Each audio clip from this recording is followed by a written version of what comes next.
Well, the sun is in the sky. Leinster are URC champions. Ireland are in Australia already. And Ian Madigan is on the line. I'm Rúaidhrí O'Connor standing in for Joe Malloy on Indo Sport today. We're talking rugby. How you going, Ian? Very good, Rod. Yeah, delighted to be on.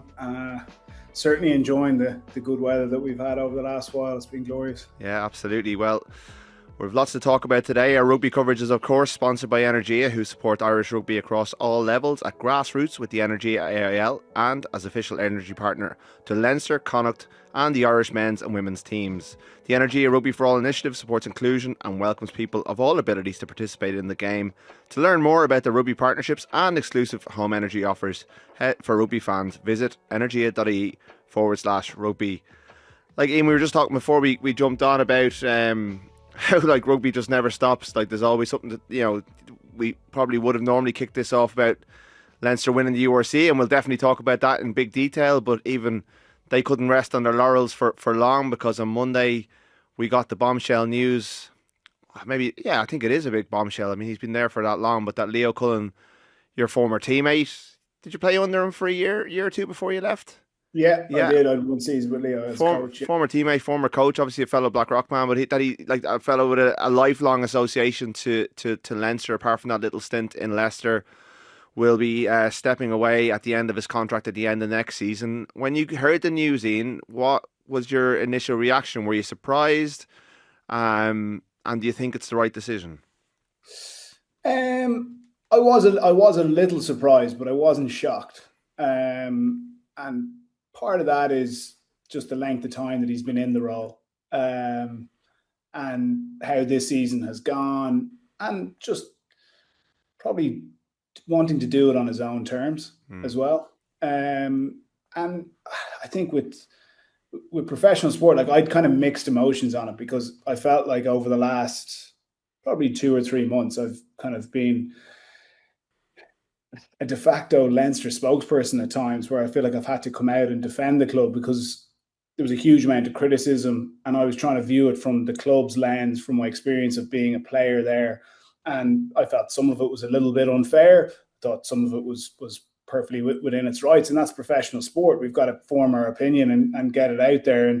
And I think if you look at Leo post the final, like he came out fighting. I really enjoyed that. I didn't necessarily agree with all of it, but I enjoyed it. I enjoyed the bit of fight from himself and Jacques. And part of me actually felt like that bit of personality that really came out was lacking in other parts of the season. And it's, your number one job is to coach the team, manage the squad, win trophies, right? But tied in with that is like winning over fan sentiment. And I think, if you were to review that from Leo and Jack's perspective, you'd have to think, well, we didn't nail that part of the job. And professional sport, it's a very competitive market. Like you're looking now at the Soccer World Cup on, Wimbledon, the golf at the weekend. You've got the college football coming over in August, the GAA with the hurling and the football. It is just so competitive to get bums on seats or eyeballs on TV. And part of it is you've got to sell every occasion and ensure that the fans are feeling connected with it. So, look, it's a fascinating time for Leinster, really exciting. For whoever's going to come in, and it's going to be very interesting to see how it plays out as well. How do you think they'll look at their structure in terms of that?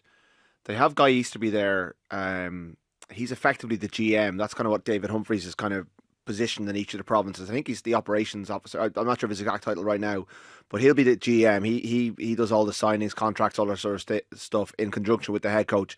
Leo is the head coach who obviously picked the team, set out the rugby kind of the selection kind of week on week, did a lot of the calls on match day, but he employed a senior coach. First it was Lancaster, then it was Nienaber, to kind of run the rugby program, as Nienaber put it himself. And there's been success with that. Like they've delivered 6 URC titles across the 11 years he's been there. He's obviously won the 2018 Champions Cup final. No one's been as consistent across that period in terms of regular season wins and also getting to finals, semi-finals. And obviously, they haven't got over the line in a number of those finals. So the model is successful to a point. I think it depended a lot on Leo's own personality and his own strengths. And I think it would be quite difficult, personally, for them to replace Leo like for like in a model like that. Do you see them trying to get another Leo Cullen, or do you think they're trying to get a more boots on the pitch, Joe Schmidt style head coach who'll be more of a trainer, who'll run the week but also run the match day and pick the team? How do you see them going with that one? Yeah, that part of it's fascinating, and I think part of that is what CVs are going to come across Yeah, the table, and I'd imagine there'll be a large number of them. You're right in what you were saying with like Guy Easterby's role, and my understanding is that Rory Best's role is very similar yeah, to Guy up north. Now, every club is going to be slightly different and have nuances within it. When we talk about Leinster, and it's actually refreshing to be able to do this without having to defend Leo, because we all look, because I'm just saying that this is how it is. Like, we all look at Leinster and we count the number of internationals and the number of Lions players from last summer. And you think, well, this team should be winning the URC and the Champions Cup every year. But you don't necessarily explain the nuances with the job. So the pressure to bring schoolboys and club players through the system, academy players getting capped. Then you've got post the summer tour, you have a very limited squad around the November internationals and obviously around the Six Nations, and how the summer tour affects that. So like, they're the obvious one. Then you've got, let's say you've 25 internationals in your squad. You can only tell 15 of them that you're going to be starting every week. So you're letting people down. You've a huge squad. So what reasons are you giving 35, 40 players every week why they're not getting picked, and keeping that squad happy? And that's probably the fascinating part of Leo Cullen, that he's been able to do it for 10 plus years and keep the squad fresh and keep the squad motivated week on week and pick a team that's going to be good enough to win at certain times in the season. So that's where I think Leinster will be smart enough to know that they need someone who has experience with that kind of pathway system, academy players, and also you're managing a huge staff. Like, Leinster have a big staff between the academy, defence, contact skills. Because they're such a big club, you can have additional roles like this that smaller clubs just simply can't afford, because each role is a significant salary in rugby terms. And that's where, like, the name that jumps off the page, if you look at what Scott Robertson did at the Crusaders, he has experience doing that, bringing young players through. And I personally think he'll be number one on the list. One that I haven't seen mentioned a huge amount just yet is Mark McCall, because he's done a great job at doing that in Saracens. They've one of the strongest academies. You look at the number of players that he's brought through from academy to Saracens players to English international. And then, the wider one is interesting seeing Jake White putting his name in the hat, who, like, you look at the stock that and his coaching record and his ability to manage a big organization. He'd tick a lot of boxes there. He'd certainly know how to manage the media. He'd have you quaking in your boots. And then, some of the other names, like Mike Catt I thought Mike Catt did a great job when he was with Ireland. I thought the attack was brilliant when he was there, and that ties into the Leinster way. And they'll be very kind of finger on the pulse with that we want to ensure that it is the Leinster way. And again, like, Scott Robertson's the guy you come back to in that sense. And then part of it is, like, Leo got this job with pretty limited experience, coaching experience. So the club isn't against bringing someone in who's come through the club with limited experience. And, the three names that stood out for me there were obviously Johnny Sexton, who's part of the Irish setup now. Issa Nasiwa's got back involved with rugby. I saw that recently. It might be a step too early for Issa, but I'm not too sure if you know more on this, Rod, but my reading was that was a kind of GM role. Yeah.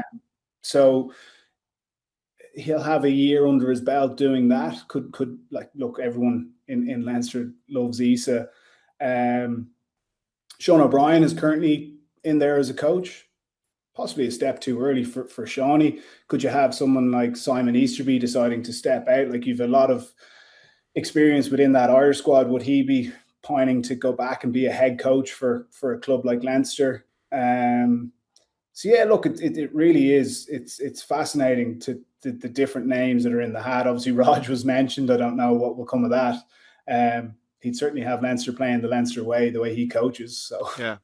um, Like I was tasked with coming up a list of contenders earlier in the week, and obviously we're in the realm now because it's only just happened, and there's not much information on the ground, and we are just picking names that fit a profile. And you've named a few there that I wouldn't have necessarily thought of, but they're, Mike Catt absolutely, like, he has a. I think, look, the people who are picking this are David Humphreys, who ultimately I think will have a massive role in it. He had a huge role in Clayton McMillan getting the Munster job last year, when I think Munster initially wanted to appoint Mike Prendergast, Shane Nolan, the Leinster CEO, Guy Easterby. And I wonder how much input Leo will have, given he will be in the building next year as well, and he is, still Mr. Leinster. And I don't know if he'll have a role in it yet. We haven't had a chance to talk to anyone in there about it. Like Razor Robertson absolutely fits the profile, but I think if the job was available now, that would be such an easy move for him to make. But I wonder, can he wait a year? This decision to keep it going, and I'll come back to that about how that will impact next season. I wonder how that will impact him.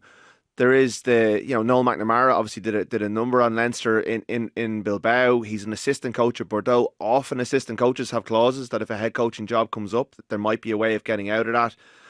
We don't know, but I think he would be interested, and he certainly fits the profile, having run the Leinster Academy and worked with a lot of those players. I think the international coaches, Ian, like if you are, say, a Felix Jones or a Simon Easterby, a Johnny Sexton, and you're committed to coaching one of the major nations at the World Cup next year, you'll miss pre-season, and you'll miss the first couple. I think the URC will start either during the knockouts or maybe just after the World Cup is completed in Australia. So do you think Leo could maybe hang on and kind of run the pre-season before handing over, or is that unrealistic? Do you think it needs to be someone from outside that world? There's a lot of ifs and a lot of speculative stuff, but there is like when you start asking those questions and digging into it, some people, you kind of fall out of the net of what you really ideally want, because I think you really ideally want someone who can step in there next summer as soon as Leo's finished and start planning for the next season and the next cycle. Yeah, like I think missing a preseason is really tough. You're kind of behind the eight ball. That's when you're going to get a lot of your structures in place. I would be more thinking that it would be the opportunity, and Leinster have an open door policy. They allow coaches go in and stay for a week and learn what they're doing. And I think their view is the game is moving so quickly that what we're doing this week is going to change next week and so on. And we'll always back ourselves to be ahead. We're not copycats. We will obviously see what other teams are doing well and look to put our own imprint on it. But there's hundreds of coaches over the last 10 years that have gone through the doors of Leinster. And the point that I'm making with that is it wouldn't surprise me that whatever coach is announced, that we see them working in the background, maybe 3 months before they actually get into the role, the same way that Andy Farrell would have done with Joe Schmidt. Now, while he was a coach, there's plenty of other examples that I've seen where the coach isn't necessarily employed, but they're working in the background, seeing how things are done, building out a plan of what little tweaks that they can make that are going to have a big impact, as opposed to starting day one and going from there. And look, Leinster are in a strong position in that sense, that if it means that maybe they have to pay someone for a period of time while they're not fully in role, I think they'd have the ability of doing that. If that's what the issue is. Yeah. It's just some of the other names that you mentioned there, like obviously, and it's hard. I didn't mean to leave like the likes of Felix and Noel out. Obviously, two great coaches that would be brilliant at the job. But Felix is a really interesting one. And look, we're talking about coaching structures today, like to this point of the podcast. I don't think many people know quite how high Felix is up on the Christmas tree within South African rugby. Obviously, you've got Rassie at the very top, but my understanding from speaking to some of the players is that Felix is in essence sitting directly below Rassie, and then all the other coaches report into Felix. and then Felix would then report up to Rassie. Now that sounds very kind of corporate, but in rugby terms, Felix is deciding the direction that the team is going in, whether it's attack, defense, kick strategy, breakdown, skills. Rassie is at the top. Rassie is just, the bigger vision, dealing with how player pathways, the depth, picking the team. Yes, obviously strategy. And I don't want to be speaking on behalf of the South Africans, but what I'm trying to get across is here, Felix is running a huge part of that rugby program, and would very much have the experience to come in and be a head coach for Leinster. Obviously, he played for the club, and then the majority of his career was really down in Munster. His family are based he's got roots in Dublin. Obviously, his family are from Dublin. So yeah, maybe if the timing was right there. I thought Ireland missed a trick when the English opportunity didn't quite work out for whatever reason, not getting him back into the system. I think he's widely regarded as one of the best coaches in the world. Is there a world where you see Nienaber just stepping up? Most certainly. Yeah, there is. Again, he's got that head coaching experience. He certainly has the respect of the players. The players really value him, really enjoy working with them. And I think it could be a refreshing step change. You don't, not that he doesn't enjoy working with Leo or anything like that. That's certainly not the case. The two of them get on great. But like anything, when your manager steps away, there'll be elements of it that you'll think, oh, I'll do this slightly differently, or I think this would make a big difference. And you make those little tweaks and those 1%ers, and they accumulate. He is very, very much in the mix. It would be very interesting to see how that plays out, because not too long ago he was probably pining to go home a little bit, and we've heard, I feel like I'm not appreciated. And I thought parts of that were fair, and then parts of it you're kind of going, well, that's just fan sentiment. So you need to win them over here. Yeah, I mean, I think it was obviously directed at the media and me in particular, but also I think the fan base. But I also would interpret some of it as whether he felt fully appreciated internally, and whether that coaching structure we talked about at the start was, if he felt empowered by it, and whether he felt that if he's going to do the job and change the way the players play, does he have it? Is he actually making a lot of the decisions that, to fully commit? You bring this guy in, have Leinster fully committed to his way of playing, and I don't particularly like it. You're more of a fan of it, but I think if you're going to bring someone like that in, you got to commit to it and commit to. And I wonder if he was handed the full reins, would that convince him that whether the South Africans want him for the next World Cup, whether there's a South African franchise is interested to bring him back. I'm sure they are, because he's an excellent coach, but there's also an element of he's been here for 4 years now, 3 years now. He's used to the players. He's quite settled, and I think he can't be discounted as a potential candidate. Lancaster's another one. Joe Schmidt's another one. We could be here all day naming names, but I want to return to Rog, Ian, because I think just one point there on Jacques that you've kind of brought up there that I think is interesting. So he's largely running the rugby program, but our understanding is he's not necessarily picking the team. That can cause issues, because you could be running a defensive system or an attacking system, and you can have individuals within that system that are undoing it, that someone else keeps picking. Now, I'm not naming names here. I'm just using this as an example. But you can have someone in an attacking sense that they're overplaying. That's their tendency. Or in a defensive sense that they're too passive too often, or they don't know when to shoot up out of the line. And that can be undoing the whole system. And that can create a kind of a tension within the coaching team, but also coaches to players and managing the way up. So parts of that would be very interesting for him if he did take over. You'll definitely see his perceived favoured players getting selected more and certain ones getting selected less. Absolutely. Just on O'Gara, because obviously he's the big name and he's the one who's people reach to first. And look, he's got a job, and I understand that he's in the negotiations with La Rochelle about his future, and if major international job came up, he'd go for it. But Ireland's off the table, There's a very much a world where he stays in La Rochelle and rebuilds that team and continues the work that he's done this year. But I think he'd be open to talking to Leinster, and I also think that there are elements within the dressing room who would welcome him as a potential head coach. But the fan base is a different matter. Like he waged war against them as a player. He waged war against them as a coach. And there is your DNA is like certainly. I think he would marry with them as from a playing identity. But he's Cork through and through, and he is represents the rivals. Do you see that as an overcomable? Overcomable is a terrible word to use, but as something that Leinster could overcome and O'Gara could overcome to build to win that fan base over, or is that a bridge too far?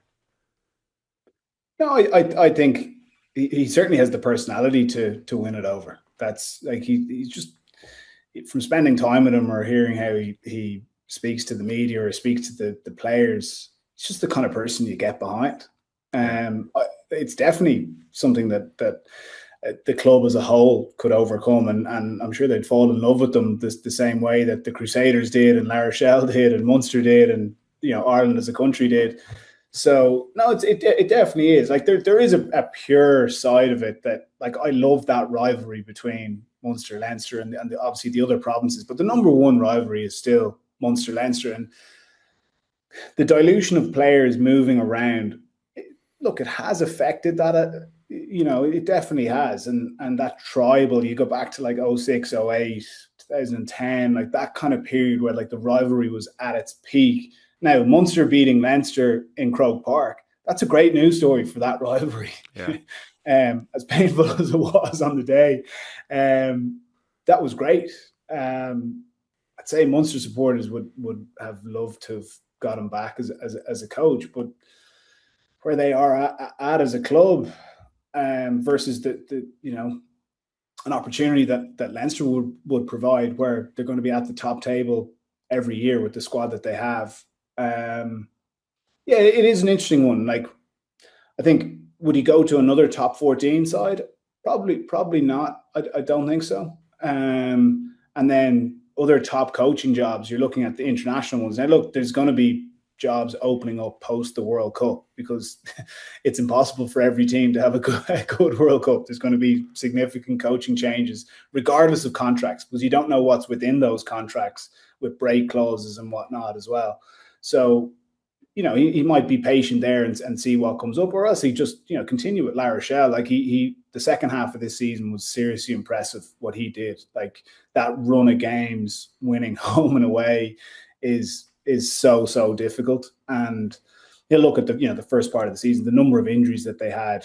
It was a really challenging year, and a challenging year emotionally as well. When you bring up Antonio and a couple of other things. So look, he's definitely going to be, if he wanted it, he'd be someone that Leinster would take really, really seriously. He's run the full program. I mean, I could keep throwing names at you. We could do the whole podcast, just me throwing names and you give me takes. But I think we need to move on. But the coach for Leinster next season is Leo Cullen. And he's now done what some coaches have done in the past. Alex Ferguson with Man United, most famously probably. Joe Schmidt in 2018 into 19 with Ireland, by telling everyone he's leaving at the end of the season. And it hasn't always gone well, Ian, in terms of this. The phrase is lame duck, and it's not one we can apply in advance, but there is a precedent for, coaches losing authority across the season. And these Leinster players, a lot of them are getting to the stage where they can't really afford to lose a season in blue. Like they've got things they want to achieve. It's going to be a serious managerial challenge for Leo Cullen, and a serious leadership challenge for the leaders in that Leinster dressing room to keep the show on the road and to be as competitive, especially because there is, I think it's 8 players are leaving, including James Lowe, Rico Ioane, Robert Slimani, Luke McGrath, players who've contributed right up until the end, Kieran Frawley, Jerry Kerr, who started the final. There's big players leaving who've contributed a lot. He's leaving at the end of the year. It could go, last dance for Leo, and they theme it around that, and they try and send a club legend off on a high. But and especially if all 4 coaches are leaving at the end of the year, which is quite potentially going to happen, is there a danger there for Leinster having announced it that early, or is there clarity there and that gives the players just kind of a chance to hone in on this one last job? Yeah, no, there definitely is a danger with it, and it can be a bit of a long goodbye. But the other side to it is Leinster are a club, they'll find something to motivate themselves every week. And that, I think, is something that Leo does really well. And that could be creating a siege mentality, turning on the opposition, bringing in a past player to motivate the group, that kind of stuff. But part of it of, I don't need to impress this guy as much as I have done in the past. That should be coming down to the individual and what motivates them. And playing for the club should be enough to stay on top of that. It will be interesting to see if the coach that's coming in does come in kind of mid or 3/4 of the way through the season to ensure that doesn't happen, that there's eyeballs on what is going on. But the Leinster way, that there should be players internally driving those standards. And I know you've mentioned some big names and big culture names, but there should be players stepping up into those roles. That's that's what should be happening in the club. And look, that's easier said than done. And there's been gaps over the years, obviously with the likes of Drico or Johnny stepping away, like they're big boots to fill. But I'd expect players to step into those roles, and there's enough there to motivate this group, having fallen short, in the Champions Cup. That alone is going to be enough to keep the sword sharpened throughout next year. Let's talk about how they finish the season, because I think I was in here with Joe and Keane last week previewing the final, and you're aware of what happened the previous year, but I think everyone expected a better effort from the Bulls. But Leinster just killed them. Like, one team showed up for the final and delivered everything I'd say they wanted to. Everything they put together in the 2-week build-up, they put out there. The other didn't. That's not Leinster's problem. They've gone and retained their title. The first team to go back-to-back in the URC era since the South Africans came up. You were there for Premier, Ian. What did you make of their performance and the way, I suppose, over the 3 games since the Champions Cup final, that they've kind of responded to it, absorbed it, and come back and won their domestic title? Yeah, it was a very good Leinster performance, arguably their best performance of the season. But you have to couple that with the opposition that they were playing were very poor on the day.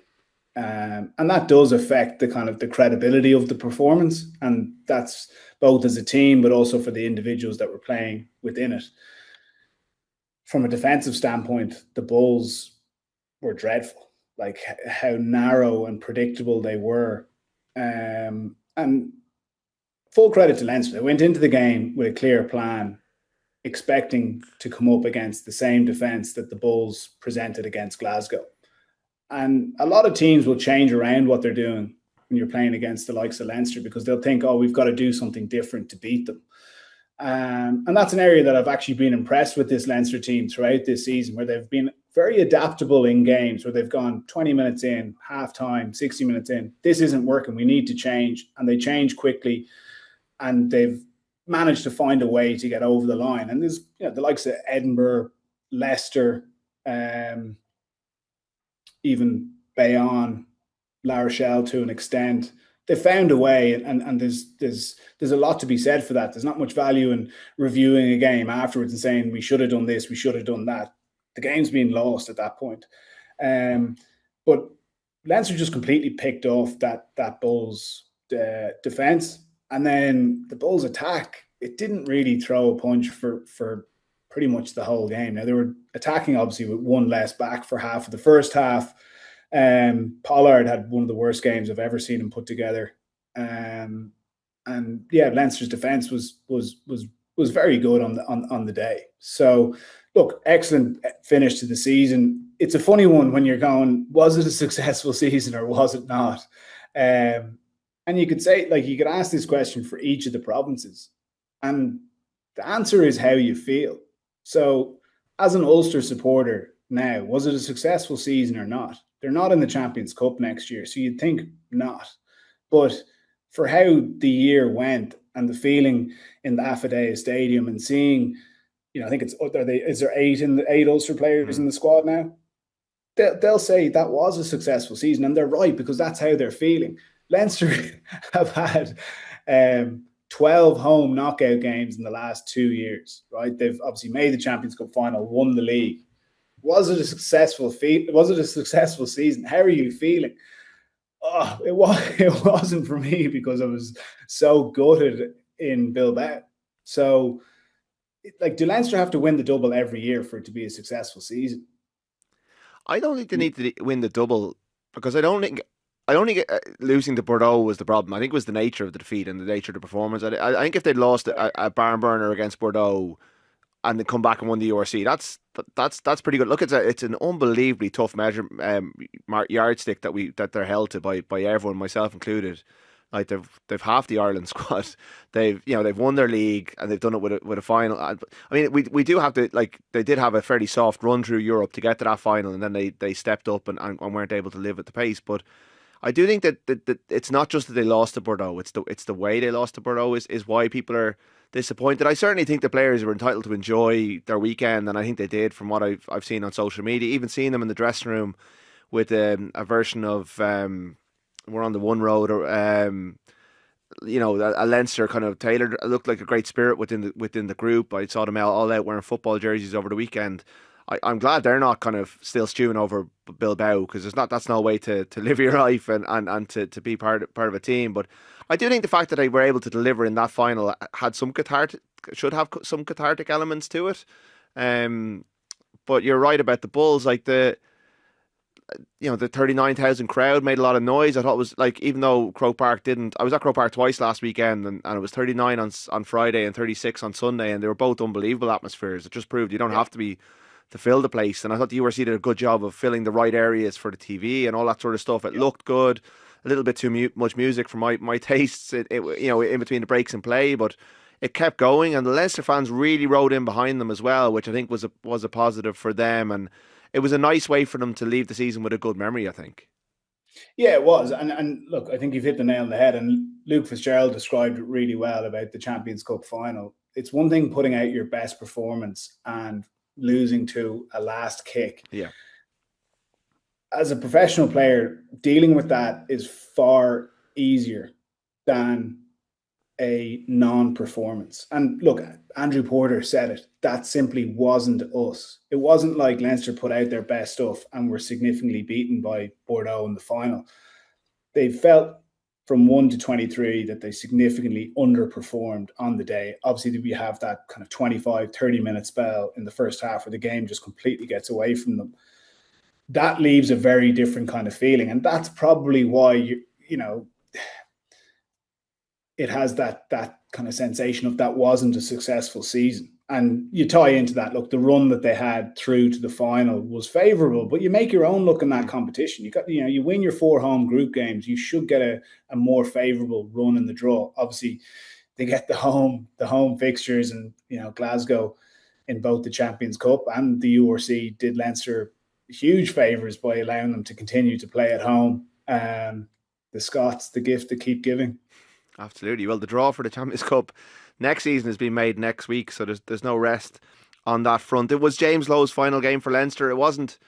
I'd say he had visions as he went to bed on Thursday night of scoring a couple of tries and it being his day. It wasn't that kind of game for him. He played. He did well. He was him in second half and during a little bit of a wobbly period. But what was striking to me was the number of homemade banners and signs.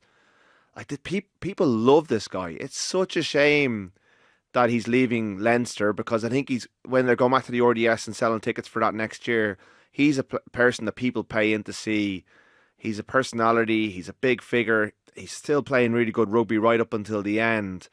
And whatever the ins and outs of why it's happened, for the sake of what we're hearing is about 200 grand, which is no small chunk of change, but in professional sporting terms, it can often be found. It's such a shame that this player will be playing his rugby in Japan and unavailable to Ireland next week, when he probably would have started against Australia in the Sydney football ground, and going into next season for Leo Cullen's last year. Yeah, and like summed up by, and this is no slide on Zach Ward. I'm delighted for him. He's had a brilliant season for Ulster and very much deserves to be called up. But you're replacing some of James Lowe's quality with someone who hasn't been capped a year out from the World Cup. And that's just the nature of the pool of players that Ireland have. You're always going to have injuries at this time of the season, in particular in in the back three. Sorry, James Lowe wasn't obviously selected. Tommy's had to pull out, Yeah, but he's been replaced.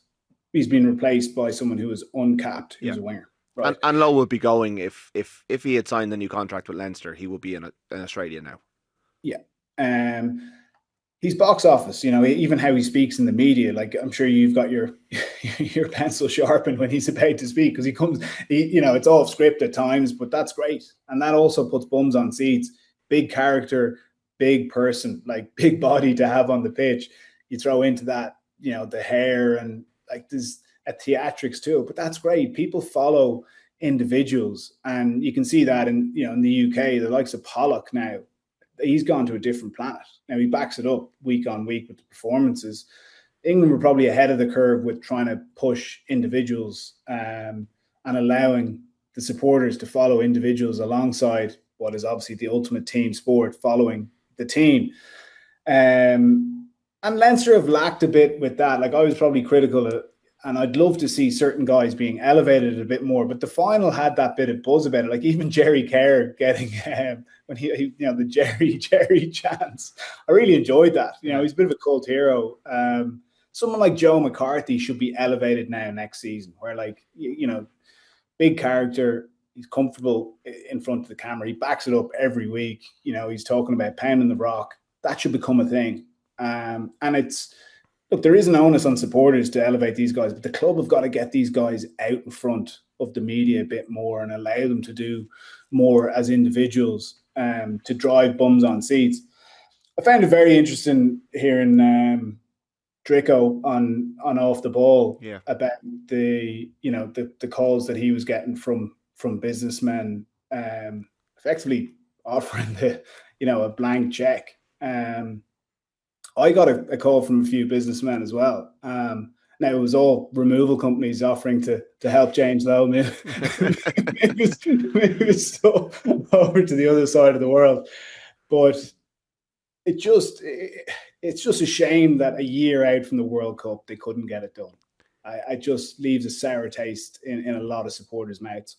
Yeah, absolutely. And there is this sense that more could have been done along the way. And, I had an article in the Sunday Independent, kind of, got a bit of information behind the scenes about how it all played out. And, like, Leinster had decided as early as September that he wasn't going to be retained on the same contract, but he wasn't told about that until, because there was this +1 deal. He wasn't told about it until March, which obviously annoyed him. He was offered half the value, but he could have made up the difference in incentives, 50-50 from the IRFU and Leinster, based on whether he achieved a certain number of games with Leinster or targets with Leinster, a certain number of targets with Ireland. The deal itself was funded 50-50 pony deal, IRFU and Leinster. And then, but he still is basic. He still would have been the second best paid winger in Ireland behind Matt Hansen, who's on a central deal. And he obviously decided, he sat on it. And then the deal from Tokyo came through. But, you wonder at what point did Brian O'Driscoll get that call? I'm under the understanding that other businessmen made contact with people to say we would fund this as well. So could more have been done, whether it's from Leinster or the RFU? I think it's more from Leinster to get them there. I think it's a real shame that it didn't happen. And maybe when Shane Nolan speaks to the media, when David Humphries is doing a briefing in a couple of weeks' time in Australia, he'll obviously be asked about that. Even Andy Farrell, who is on the record saying he wanted to stay, he'll speak to the media after naming his team next Thursday. He'll have a say on it as well. And obviously he was kept abreast of what was going on. But obviously it wasn't a hill he wanted to die on, Farrell. Like, he wanted Lowe to stay, but it wasn't a deal breaker. And I think it's an interesting window into the Leinster IRFU dynamic that I think will be something we'll be returning to next year. Let's talk a couple of the Leinster individual performance in the context of Ireland, because we got pictures back through today. They're in Sydney. They were getting a boat around Manly. I think there was pictures of them with the harbour bridge in the background. The sun was shining. They looked happy. A load of them were there. I think it was 15 of them were there with the Lions last year. So they're back on familiar ground. Play Australia on Saturday week. And obviously, we love talking to you about the number 10 jersey, Ian. It's our favourite topic. But Sam Prendergast gave his best performance of the season in my book. And I think the signature moment was not anything he did with the ball in his hand. It was that chase back to deny Stravino Jacobs after the hack ahead. He was brilliant in the final the previous year and also put his body on the line in that game. But I thought it was a really important performance from Prendergast, confidence point of view, to go to Australia with Jack Crowley out. He looked like he's got a bit of mojo back. Frawley's there. He hasn't played for a couple of weeks, but last time we saw him, he was looking really good. Harry Byrne is probably the third wheel going over, but obviously we know things can change in training. But from Prendergast's point of view, do you see him as the man who's going to walk out in that number 10 jersey in Australia next week, or is it a bit more open than that? I think that performance in the final will have changed things. Heading into that, or even post the Champions Cup final, where Frawley was brilliant in that second half, it wouldn't have surprised me if Farrell just decided we're going to go with Frawley now, and but that's kind of the luxury that the Leinster players get, where like they may have lost form for a period of time, but you're going to have all these additional games at the end of the season that are knockouts that have a significance to them. It's not like you're playing Zebra at home and you thrash them and suddenly you're back in form. These are like knockout games, high pressure, and this quarterfinal, semi-finals, final have played Prendergast back into form, and those areas of concerns, and it's not like they're gone away, and there was still mistakes within the game. There's going to be mistakes in every game, but from a putting your body on the line, defensive performance, that was as good as I've seen from him. And you compare the semi-final in the Champions Cup last year when Pollock makes that break and Prendergast is coming across, and you're kind of thinking in your head, this is going to be pretty ugly here. You're going to have to put your head in the spokes, open your mouth up, and hopefully he trips on your teeth. This is going to be a horrible tackle, but you just got to do it. And he didn't. He didn't get enough on Pollock in that occasion. Whereas you compare that to him coming back, sprinting back against Moody's no slouch, and as Jacobs, and the way he dove in there, that is probably going to get hurt here, but I've got to do this for the team in this instance. It was great to see it. And then it was also just like his tackling. He was finding a way to hold on. And there was one instance where I think Jacobs got him one-on-one. And I was like, look, this is going to be pretty horrible here. But his tackle selection of deciding, now is not the time. I'm not going to drive through this guy. He's built like a fridge. But his tackle selection to just absorb him into him, but bite really hard with the wrap and pull him over him. I was like, the work that he's doing with Sean O'Brien, it's paying off. Now, it's always going to be a work on, and there was work ons in that game. The try Moody got, Prendergast has to turn in there and has to be Gibson Park and Prendergast, one high, one low, and you stop him 5 yards from the line. He's 6 foot. Is he 6'4"? Yeah. If you get him moving laterally and you get runners coming back against him, that's a really difficult tackle for a tall guy. And I've seen him get exposed with that over the last couple of seasons. How he manages his footwork there and his ability to drop his height and his ability to use his inside arm to bat away fend offs. He's going to have to be working on that, carving out 5, 10, 15 minutes of tackle technique, probably around every session. He needs to be obsessed with it. But the chat is he is putting the work in, and we're beginning to see that correlate now through to games. And then the side of his game that we all know is of such a high level. His quality of passing, his running game, his passing under pressure. It was actually just a joy to watch it at the weekend. Like, his option taking is brilliant. And you tie that in with the Bulls and how they defended it. It was the perfect combo for Sam. The player playing alongside him, Jamie Osborne, was Ireland's 15 during the Six Nations, but Hugo Keenan's back, and Hugo Keenan looks like he's better than ever at the moment. That surgery that he had at the start of the season, I think, has worked, and it's freed him up, and we're seeing prime Hugo Keenan at the moment. So I think he's the first name in the team sheet alongside Gibson Park maybe at 15. So Osborne now is faced with McCluskey's back fit. He hasn't played for a while, but he's in his favourite position. Ringrose is carrying a knock according to Leo Cullen. That's why he was on the bench. But you would imagine it's McCluskey and Ringrose, unless Farrell is looking at this and going, yes, there's a trophy here. The Nations Championship is the first edition of it.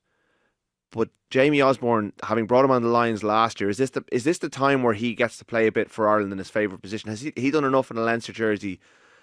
Is he potentially the left winger in the kind of scenario with O'Brien and Lowe now out?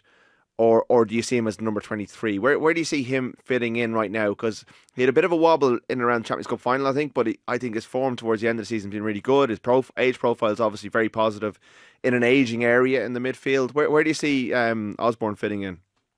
When you're saying his preferred position there, Rhoda, like has he said what that is? I don't want to Or is it misquote. 12 or I don't want to 13? misquote him. He's a very taciturn, quite shy interviewee, and I don't think he wants to get tied down to it. Yeah. But I think 12 probably is, reading between the lines, probably is 12. I think 12 is his best position personally, but I can't say he said it explicitly. I don't want to misquote him. No, sorry. I wasn't sure if you were implying there, like, could we see him getting a go at 13 as well? I mean, he played 13 alongside Owen Farrell in one of the Lions games towards one of the midweek games, and he scored 2 tries and went really well. And Farrell absolutely raved at him. So he can play 13, but I think 12 is where he preferred to play. But he's well able for 13, even if he hasn't had the minutes. Yeah, like I really like Osborne as a player, and one of his strengths is he can play multiple positions. He's done a great job at full back when he's there. He's good early, kicks the ball well. What's interesting is with him, he's very different to someone like, Gordon Darcy, right? Where Darcy was much more reliant on his footwork, his timing, and his lines of running.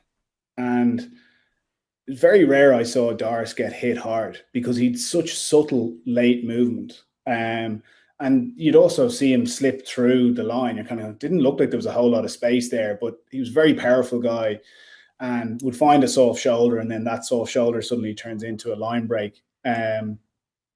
Whereas Osborne, when he's playing 12, he's more structured, and he likes being able to attack against a structured defense. If I was playing against him defensively, I'd be looking to present different pictures and try and really test his instincts. Whereas the Bulls were presenting a picture where he could play with his hips square, carry when the carry was clearly on, pull it out the back when the out the back pass was on, and I'm sure Sam would have seen that and called it to him, or tip it on to the likes of Rico on a short line. And for a large part, he picked the right option throughout that game. The area I'd like to see him improve is probably the subtlety with his footwork and his lines of running. I've seen him get hit hard on plenty of occasions, and while he's a reasonably big lad, you want to preserve yourself as well, and that is a good way of doing that. Do I think he could do a job at 13? Well, first off, going into this summer tour, we've got to be thinking of like the depth chart as well. The 2 big areas of concern are still probably scrum half, where you've got obviously Casey and Doak in behind Gibson Park. But if Gibson Park was to get injured, we're light on the ground there. There hasn't been a whole lot come through behind Gary over the last probably 7 or 8 seasons, I'm probably right in saying. And that is also an issue within the Leinster squad. They haven't produced many scrum halves or 13s outside of Gary and Gibson Park, who they obviously brought in. So trying to build out depth with Osborne there, I think McCluskey will start there because we saw the extra dimension that he gives that Irish attack now with his sheer size, but his offloading ability. I think Farrell really likes what he's offering there. He's a brilliant ball player as well. Gary was looking a little bit beat up towards the end of the season. I wasn't surprised to see him rotated out. He was obviously carrying some sort of injury through the final few weeks of the season. Came on and actually did really well in the remainder of that game. But will they try and look after him? Like, do I see him starting the 3 games? No, I don't. And I think it'd be wise to manage his minutes. And then is Osborne the best other option to put in? Yeah, he probably is. Like, I don't know if they'd want to have a look at someone like Jimmy O'Brien in there. I thought he had another very good season for Leinster, and it's crazy to think that you've 3 of the backs that are away with Ireland weren't in the 23 for Leinster for the final. Obviously, Frawley, Jimmy, and Robbie Henshaw. So, it'd be very interesting to see how that plays out. I don't really know. Like, will Robbie play 13? Yeah, he could do. But has had limited minutes over the last few weeks as well.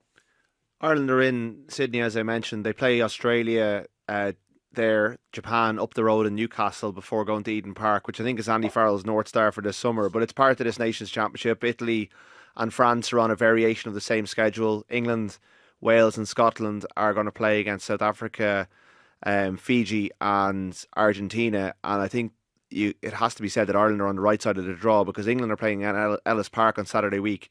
They then fly back to England and play Fiji at Everton Stadium in Liverpool before flying to Buenos Aires and then going 1,000 kilometres up the road to another city in Argentina to play Argentina, and that's a seriously grueling schedule. And the way people are probably tuning into this tournament.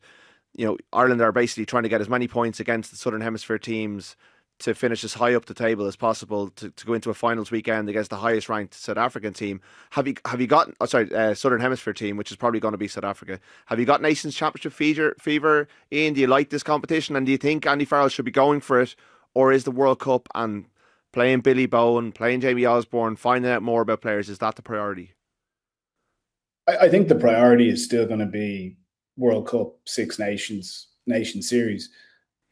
I do enjoy that these are now competitive games. Like, not that a test match wasn't competitive, but you're accumulating points, and I think it's going to add a real impetus when the November internationals come around.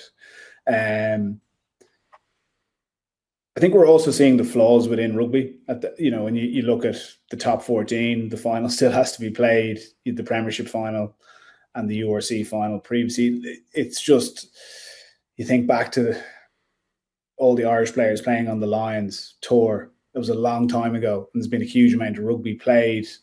It does kind of have a feeling of these guys are getting flogged, and we often benefit in November when you've got the Australians at the tail end of their season. And we saw how tired Australia were for their tour in November, where their form fell off a cliff. The toll of the Lions took its toll.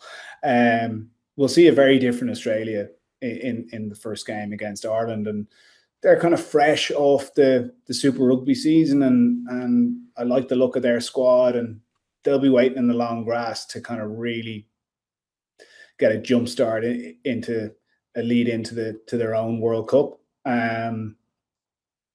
Playing New Zealand in Eden Park is a tricky game as well, so I don't want to be negative on it, but they're going to be up against it in both of those games, and it wouldn't surprise me if we only won one out of the three summer tests.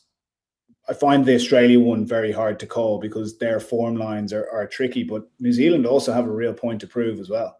Well, I'm having my minutes managed this summer. Keane Tracy is currently somewhere between London and Singapore en route to Sydney to report back, and I'm sure he'll be dialing in with Joe next week. I'm sure we'll hear from you, Ian, in the next couple of weeks as well with the Nation Championship to come. But for now, our rugby coverage is thanks to Energia. That's all from us today, and we'll chat to you all next time.